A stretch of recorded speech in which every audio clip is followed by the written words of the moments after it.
So you think the whole theory of evolution is false, or just certain parts of it? Well, again, evolution is a slippery word. I would say minor changes within species happen. But Darwin didn't write a book called How Existing Species Change Over Time. He wrote a book called The Origin of Species. He purported to show how this same process leads to new species, in fact, every species. And the evidence for that grand claim is, in my opinion, almost totally lacking. How does Darwin or Darwinism say life began? Well, he didn't know, and in fact, nobody knows. So Darwinism, strictly defined, starts after the origin of life and deals only with living things. Well, how can there be a theory about life without a theory about how life began?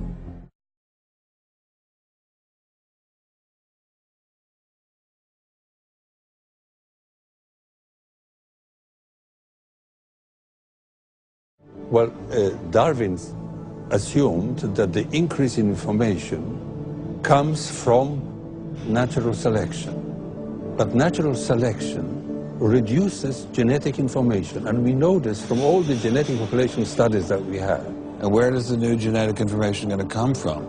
Well, that's the big question.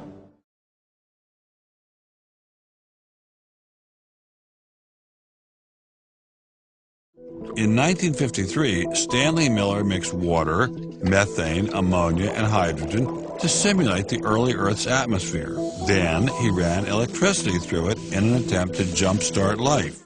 It didn't work. While the initial results seemed promising, 50 years later, most serious scientists have abandoned this approach in favor of alternate theories.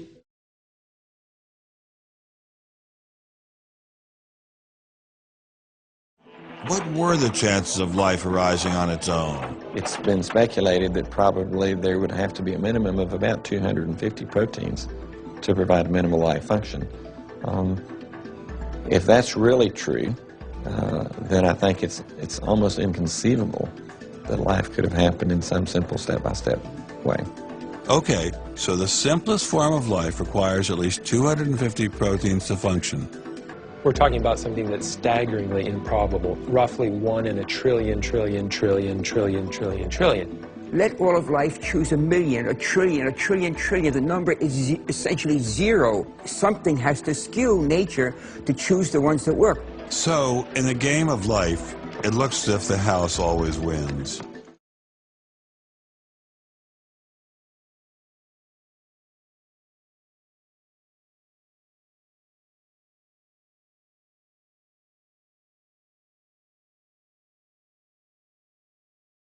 Let me ask you a question. Yeah.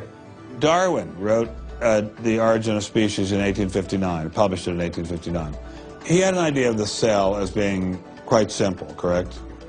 Yeah, everybody did. Okay. If he thought of the cell as being a Buick, what is the cell now in terms of its complexity by comparison? A galaxy. If Darwin thought a cell was, say, a mud hut, what do we now know that a cell is?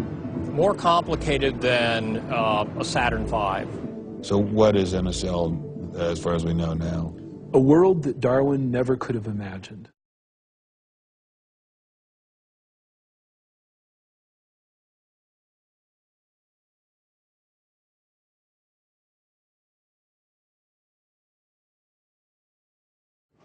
I needed someone who could give me a glimpse into this world. So we went to molecular biologist Doug Axe. Think of a cell as being a nanofactory, a factory where, on a very small scale, digital instructions are being used to make the components of the factory. Here we have the famous DNA double helix. You can see the two helical strands that are intertwined and wind around each other on the outside of the molecule. This is the material that stores all of our genetic information. In higher life forms, this will be the equivalent of something like a gigabyte of information stored in the molecules that form the individual chromosomes, all packed within the nucleus, which is a tiny fraction of the entire cell size. So what does DNA do? Well, the information in DNA ends up providing the information for sequencing the amino acids to make proteins. We have information in a one-dimensional form that provides the information for a three-dimensional form.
I'm finally just beginning to grasp the complexity of the cell.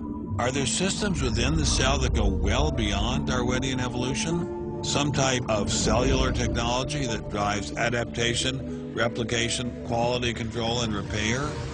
What if these new mechanisms have massive design implications? Well, I say, so be it.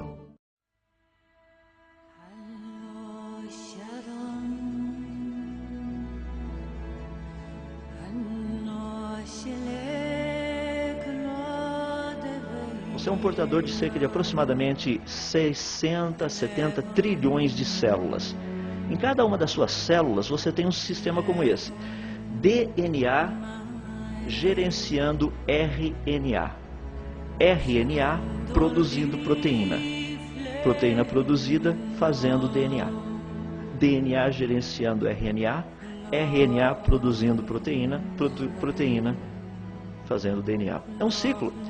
Não dá para quebrar. Se uma parte não estiver presente, o resto não acontece. Nós viemos de uma única e mesma mulher, a ciência sabe disso. Estudos do DNA mitocondrial mostram que todos viemos de uma única e mesma mulher. Nós sabemos que essa Eva mitocondrial viveu entre 6.000 a 6.500 anos atrás.